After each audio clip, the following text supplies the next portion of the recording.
भाई तुम्ही मला ते तुमच्या शेजारच्या आजी आजोबांबद्दल सांगितलं होतं ना, त्यांच्या प्रॉब्लेमचं काय झालं? होईल ना सॉल्व्ह, काही कॉम्प्लिकेटेड नाही आहे ते.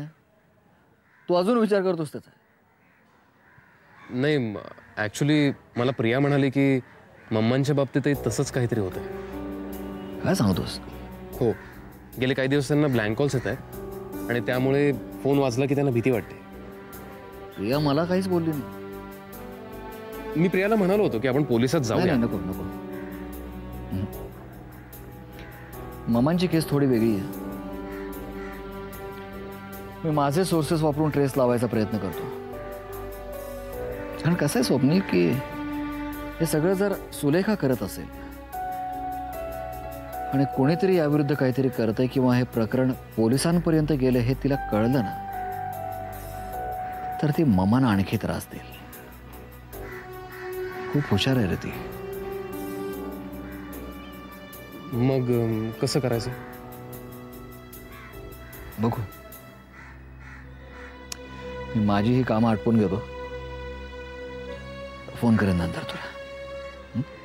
Okay, thanks. बाय.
शौर्य, काय झालं? काय नाही, पाणी प्यायला गेले होते. मग झोप ना, अशी बसलीस का? हो.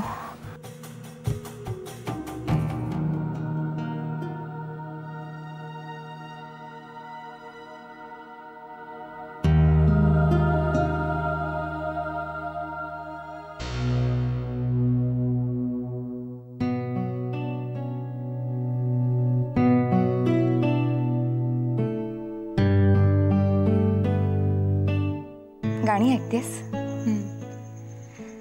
चांगलं आहे. लवकरात लवकर बरी हो. ते तर व्हावंच लागेल. अगदी युद्ध तुझ्याशिवाय थांबलंय असंच बोलतेस. ते तर थांबलंच आहे. काय? मलाच कंटाळा आलाय ग झोपून झोपून, म्हणून मी ठरवलं आता यातनं बाहेर पडायचं. तुझी इच्छा आहे ना, मग नक्की पूर्ण होईल. मी बरी झाले ना की सगळ्यात आधी मी आणि स्वप्नील चाललोय. कुठे जाणार आहात? फिरायला. फिरायला? पण कुठे? ठरायचंय अजून. तू येणार आहेस? नाही प्रिया, मी काय म्हणते, आत्ता कुठे बरी होतीयस, लगेच कशाला बाहेर जायचं? नको जाऊस बाहेर. मी आता नाही म्हटलं तर त्याला वाईट वाटेल. नाही वाटणार त्याला, मी सांगेन त्याला. अगं पण सकाळी जाऊन संध्याकाळी परत येणार होता मी. तरीही नको. शुभ्रा, कम ऑन, असं इतक्या वेळा नाही. तुम्हाला आधी कधीच म्हणाली नाही असं. प्रिया अगं, मला काय झालंय? काही नाही. तुझा माझ्यावर विश्वास आहे ना?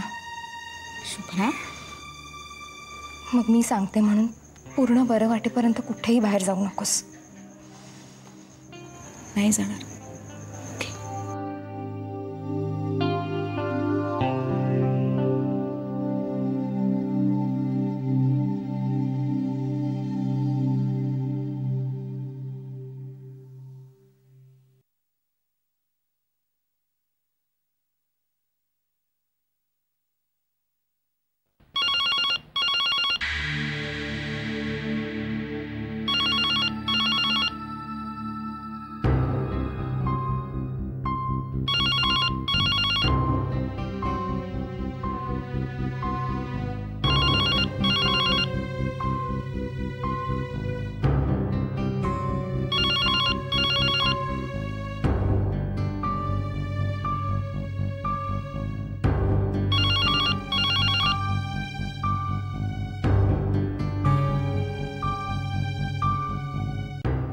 हॅलो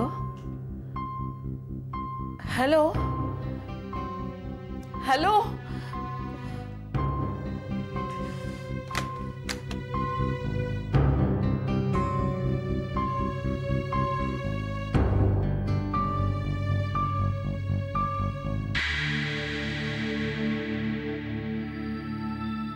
कोणाचा फोन होता? का वागतेस तू माझ्याशी असं? काय झालं मामा? कसला आनंद मिळतो तुला मला छळून? अगं तुला कोणीतरी त्रास देतंय म्हणून मी विचारायला आले. खोटेपणा करू नकोस. जा इथून तू प्लीज.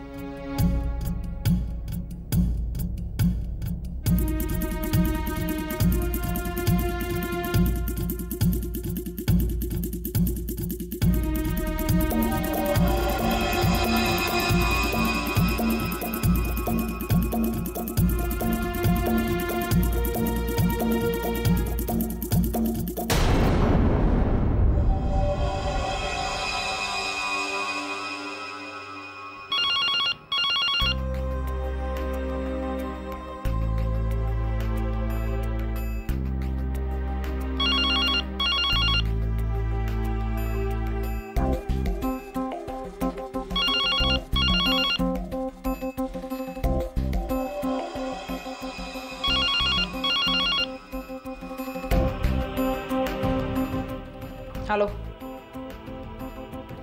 हॅलो. कोण बोलतोय? काय हवंय? काय रे त्रास का देतोयस? हां हिम्मत असेल ना तर इथे ये आणि घाबरव. भ्याडासारखे प्रयत्न करायचे नाहीत फोन करून. शेवटचं सांगते, जो कोणी असशील पुन्हा फोन केलास तर त्याचे परिणाम चांगले होणार नाहीत. कळलं?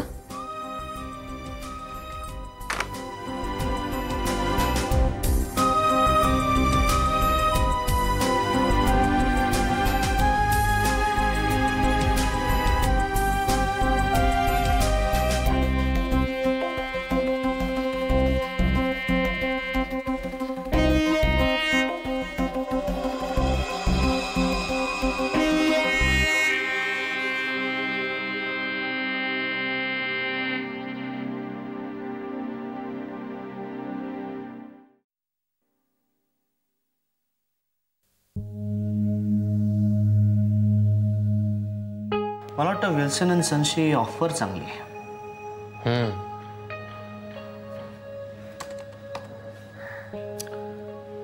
पण गोंधळ इथे आहे की गरवारे क्विक पेमेंटला तयार आहे.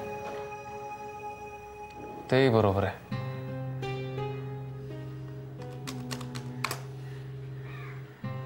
काय वाटतं तुला?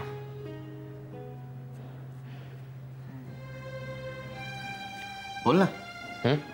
काय? तेरा यू स्वप्न? हां दोघेही फायदेशीर आहेत. काय दोघंही फायदेशीर आहे? काय आहेस कुठे तू? तुझं लक्ष नाही आहे स्वप्नील. आधी प्रियाला भेटलो. फार डिस्टर्ब आहे रे ती. आणि तिचं हे डिस्टर्ब असणं दिवसेंदिवस वाढत चाललंय. मलाही तसंच वाटतंय. पण आजोबा म्हणतात त्याप्रमाणे यावर एकच उपाय आहे, काळ. टाइम. तो उपाय आहे आणि शिक्षा सुद्धा आहे. ती भोगली रे मी क्षिप्राच्या वेळी. एकटं असलं ना की असं काहीतरी आठवतं जे हळूवार कोरलं गेलेलं असतं. आणि नंतर ते सगळं पुसून टाकायचं असतं. कठीण असतं रे फार. आधी एक रिक्वेस्ट करू? बोल ना. म्हणजे मला कळतंय की हे काम फार महत्वाचं आहे, पण जर पॉसिबल असेल तर पोस्टपोन करूया. स्वप्नील, हा तोच स्वप्नील आहे जो मला एकेकाळी सांगायचा वैयक्तिक आयुष्य आणि बिझनेस या दोन्ही गोष्टी वेगळ्या ठेवायला हव्या.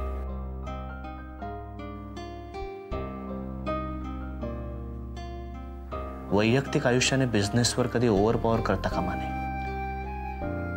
वेगळं आहे. आयुष्यातली खूप महत्वाची व्यक्ती निघून गेली की काय होतं हे अनुभवलंय मी. आणि तेच नेमकं प्रियाच्या बाबतीत घडताना दिसतंय. आधी प्रियाला यातून बाहेर काढायला पाहिजे आणि आपणच ते करू शकतो. मला वाटतं माझ्यापेक्षा तू हे जास्त चांगल्या प्रकारे करू शकशील, कारण तू मुन्नाचा मित्र आहेस.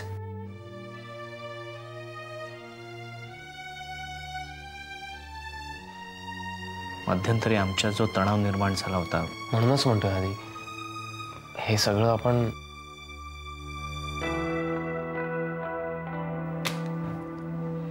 डन.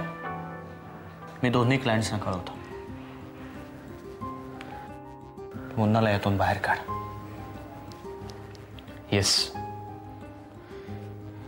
मी लगेच फोन करतो त्यांना. आलोच.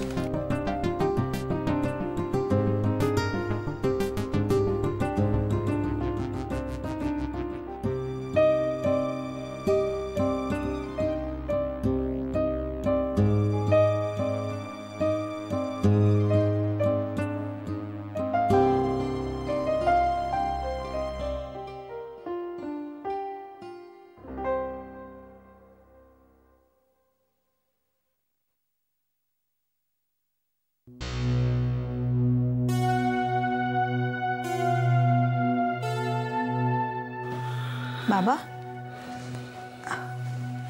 प्रिया,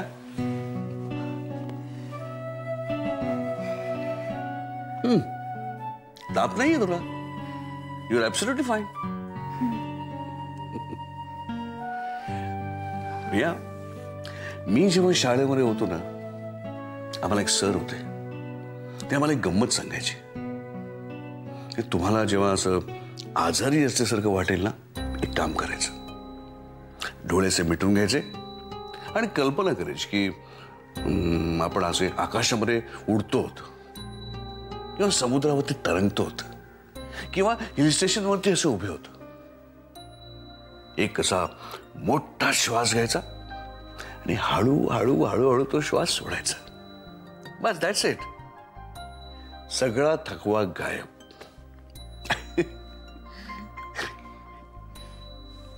हसलीस का? तुम्ही बोलतानाच इतकं छान वाटलं. तू असं एकदा करून बघ, आणखीन छान वाटेल.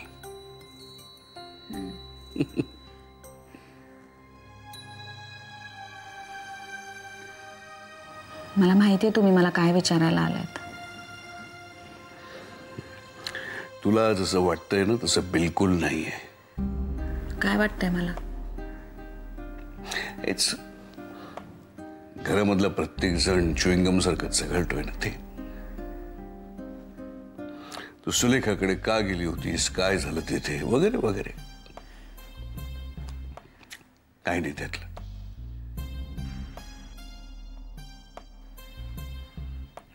विक्रांतचं जे काही झालं ते काही फारसं बरं झालं नाही, वाईट झालं.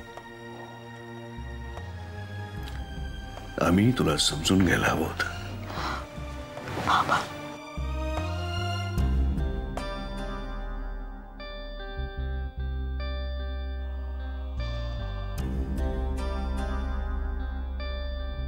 बाबा, मला आकाशात उडावंसं वाटतंय, पाण्यावर तरंगावंसं वाटतंय. डोळे मिट. आता मोठा श्वास घे. हळू हळू हळू हळू सोड.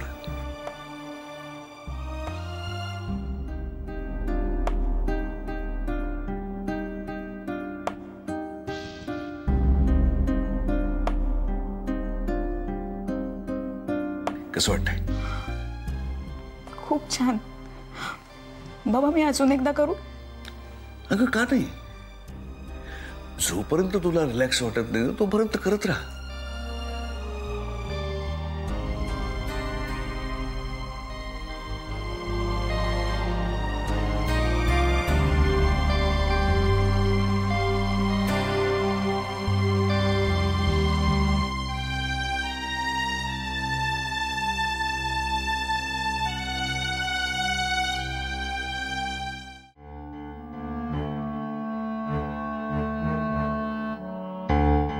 आवडला?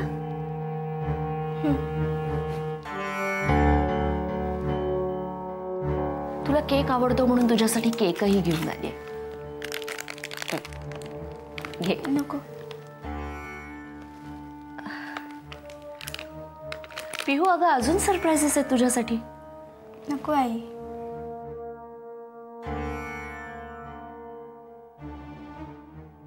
काय झालं? आवडलं नाही का? बाबांशी बोलतेस तू?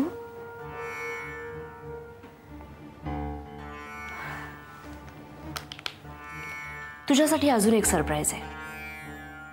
मी तुझ्या प्रिन्सिपलला विचारलंय की मी काही दिवस पिहूला माझ्याबरोबर नेऊ का. मग आपण बाबांकडे जाऊया एकदाच.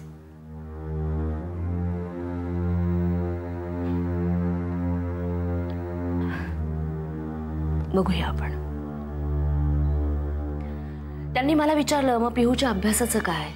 बाबांनी?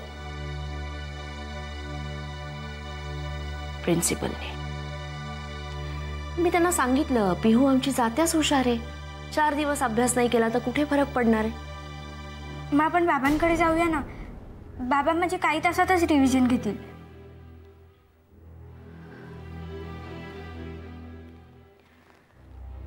पिहू, मला एक सांगशील?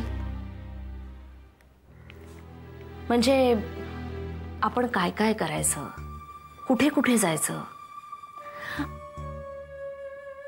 बाबांना आपण भेटूयात, पण आपण दोघींनी काय काय मजा करायची? एक सांगू आई, तू हे सगळं आणलं नसतं तरी चाललं असतं का मला. पण प्लीज एकदा बाबांना भेटू देत ना मला. त्या दिवसानंतर तू फोन केला होतास त्यांना? हो. मला भीती वाटत होती. कसली भीती? कशाला घाबरायचं पिहू? आता मोठी झाली आहेस तू.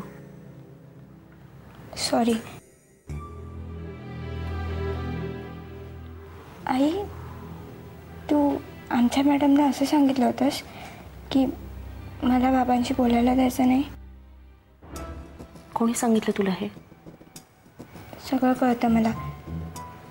आणि तूच म्हणालीस ना आता मी मोठे झाले म्हणून. असं काहीही नाहीये पिहू. आई, लिगल नोटीस म्हणजे काय? हे कोणी सांगितलं तुला? मला कळत नाही ग लिगल नोटीस म्हणजे काय ते. कळत नाहीये ना, तेच चांगलंय. कारण ते कळण्या इतपत तू मोठी झालेली नाहीयेस.